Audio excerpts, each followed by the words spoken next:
resolution while seated or standing at the manager's desks, be permitted to deliver floor remarks, retrieve, review, and edit documents, and send email and other data communications from text displayed on wireless personal digital assistant devices and tablet devices.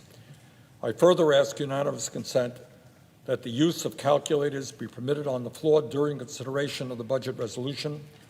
Further, that the staff be permitted to make technical and conforming changes to the resolution, if necessary, consistent with the amendments adopted during Senate consideration, including calculating the associated change in the net interest function and incorporating the effect of such adopted amendments on the budgetary aggregates for federal revenues, the amount by which the federal revenue should be changed, new budget authority, budget outlays, deficits, public debt, and debt held by the public. Finally, that the following staff members from my staff and from Senator Graham's staff be given all access floor passes for consideration of the resolution. Majority staff, Michael Jones, Joshua Smith, Melissa Kaplan Pistoner, Billy Jindal, and Liam Fagan. Republican staff, Nick Myers, Matthew Giroux, Matthew Joe Keeley, Becky Cole, and Chrisanne Pierce. Is there objection? Without objection.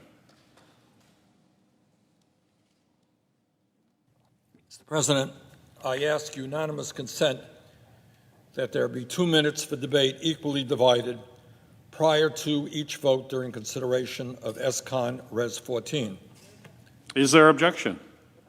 Without objection.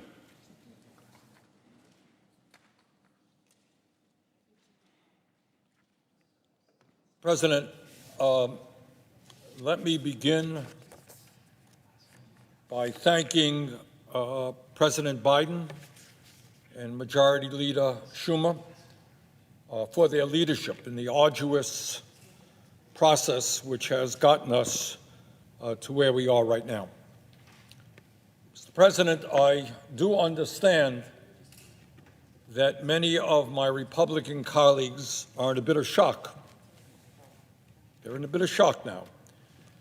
They are finding it hard to believe that the President and the Democratic caucus are prepared to go forward in addressing the long neglected needs of working families and not just the 1% and wealthy campaign contributors. That's not the way things usually happen around here. Usually it's the big money interests, the campaign contributors, and the lobbyists who call the tunes. But not today. Today we move this country in a very different direction.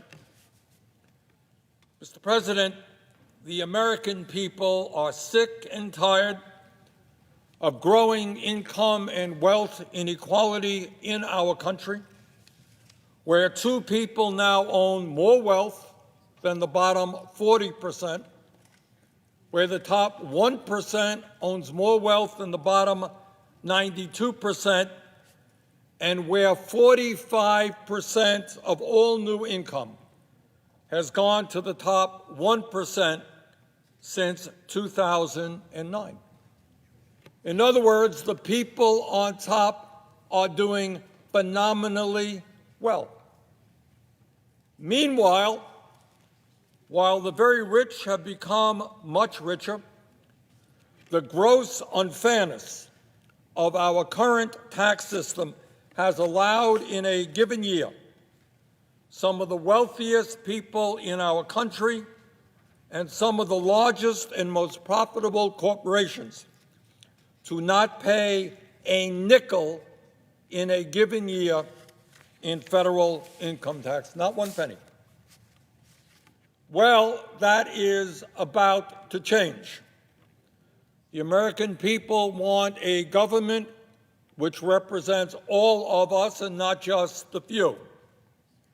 And this legislation is going to ask the wealthiest people in our country to start paying their fair share of taxes so that we can address the needs of working families, the elderly, the children, the sick, and the poor. And despite what some of my Republican colleagues may be saying, no one in America who makes less than $400,000 a year will pay a nickel more in federal taxes. In fact, what we are looking at in this budget proposal is an historic tax cut for working families and the middle class.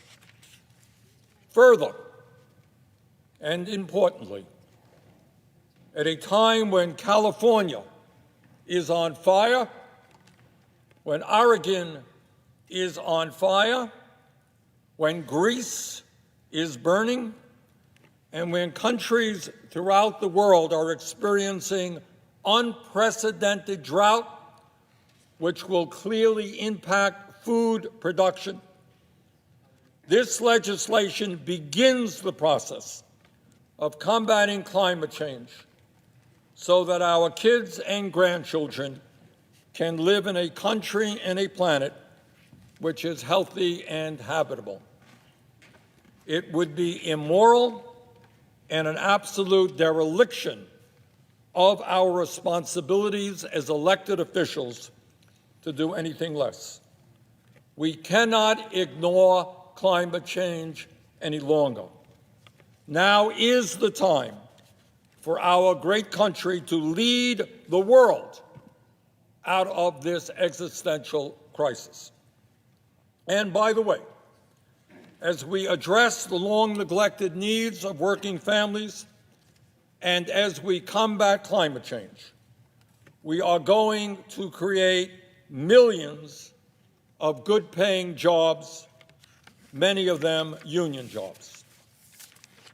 Let me very briefly take this opportunity to describe some of what is in this budget proposal. First, we are going to address the disgrace of the United States having the highest rate of childhood poverty of almost any major country on earth. This is the wealthiest country on earth, and we should not have millions of our children living in poverty. This budget is going to provide the long-awaited for help that working parents all over this country desperately need. And when we do that, we will substantially reduce childhood poverty in America. And we're going to do that by extending the child tax credit so that families continue to receive monthly direct payments of up to $300 per child. We began that process in the American Rescue Plan. It has been enormously successful in Vermont and all over this country as parents finally get the help that they need to raise their kids. And in fact, it has helped reduce childhood poverty in our country by 61%. And we are going to extend those child tax credits. Further, we're going to help working parents by addressing the crisis in childcare, by making sure that no working family in our country pays more than 7% of their income for childcare. And all over this country, talking to parents in Vermont, elsewhere, people are paying 25% of their income for childcare so that they can go to work. That makes no sense at all. And under our proposal, no working family will pay more than 7%. And when we do that, when we make childcare more affordable and accessible, it will allow over 1 million women who are now home with their kids to re-enter the workforce and improve our economy.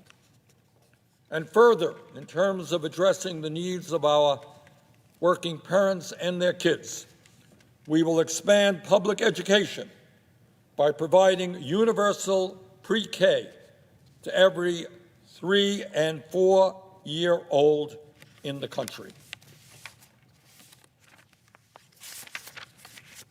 Madam President, this budget proposal is going to end the international disgrace of the United States being the only major country on earth not to guarantee paid family and medical leave as a right. Somebody who is sick today should not be forced to go to work and maybe by expanding their illness by contagion, make other people sick. Parents should be able to stay home with their sick children. And when a woman has a baby, she should not be forced back into work a week after giving birth simply because she has no income to stay home. Yes, in America, we will join every other major country and guarantee paid family and medical leave.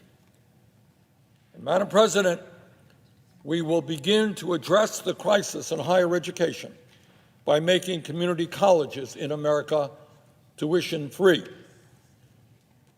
And this will give millions of young people and working people the opportunity to get the education they need to acquire the skills so they can go out and get the good-paying jobs that are out there. It will also give people the opportunity to transfer the 2 years of credits earned at a community college to a 4-year school. Now, I hope in years to come we will go further, but 2 years of free community college is no small thing.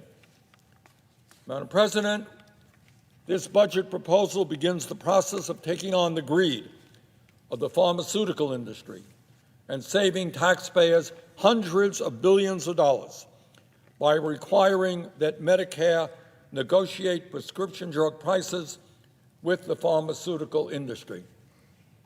It is not acceptable to me and to the American people that we continue to pay by far the highest prices in the world for prescription drugs. Medicare must negotiate prescription drug prices, and this budget sets the stage for that to happen. And Madam President, we will use the savings acquired by negotiating prescription drug prices in Medicare by expanding Medicare. We're going to use those savings to expand Medicare to cover the dental care, the hearing aids, the eyeglasses that seniors desperately need. This is the wealthiest country on earth, and yet we have millions of senior citizens who lack teeth in their mouth. They need dentures. They can't afford to get it. They need hearing aids in order to communicate with their grandkids. Can't afford to do that. They need a decent pair of glasses. Can't afford that.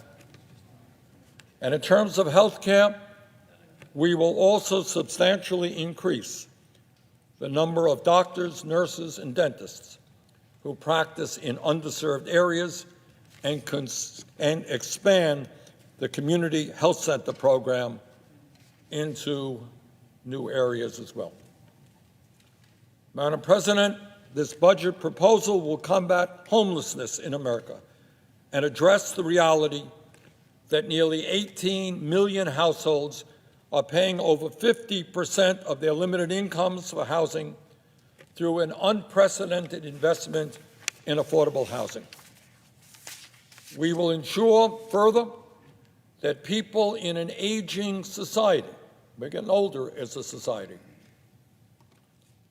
and that we will ensure that those people can receive the health care they need in their own homes instead of being forced into expensive and inadequate nursing homes, and that the workers who provide that important care to the elderly and the disabled are not forced to exist on starvation wages. This is such important work and such emotionally draining work. Those folks deserve a decent paycheck. And Madam President, we will bring undocumented people out of the shadows and provide them with a pathway to citizenship, including those very brave workers who have courageously kept our economy going in the middle of a deadly pandemic. Madam President, as I mentioned earlier, we will take on the existential threat of climate change by transforming our energy system toward renewable energy and energy efficiency. Among many other provisions in terms of climate change, we will establish a civilian climate corps which will give hundreds of thousands of young people good-paying jobs and educational benefits as they roll up their sleeves and get to work to help us save the planet.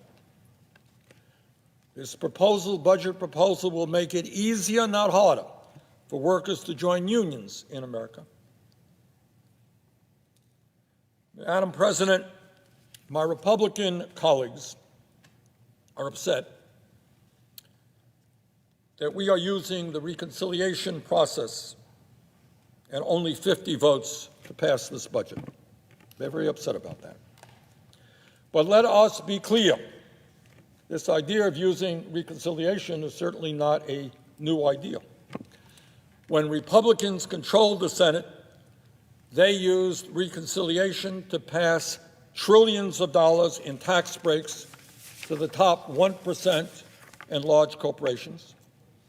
When Republicans controlled the Senate, they used reconciliation to make climate change worse by opening up the Arctic National Wildlife Refuge to oil drilling. When Republicans controlled the Senate, they tried to use reconciliation to repeal the Affordable Care Act and throw 32 million Americans off of the health care they had. Well, today it is true.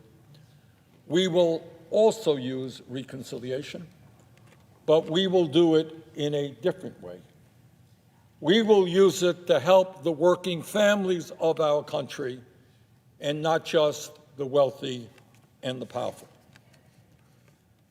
Madam President, it is no great secret that millions of Americans are giving up on democracy, are moving toward authoritarianism, and are losing faith in their government. Many of those people are working longer hours for lower wages. They can't afford health care. They can't afford to send their kids to college, and they worry very much about the future of their kids and the future of this country. This legislation will not only provide enormous support, unprecedented in recent American history, to the children in our country, to the parents in our country, to the elderly people in our country, to the working families of our country, but it will also, I hope, restore the faith of the American people in the belief that we can have a government that works for all of us and not just the few. Thank you, Madam President.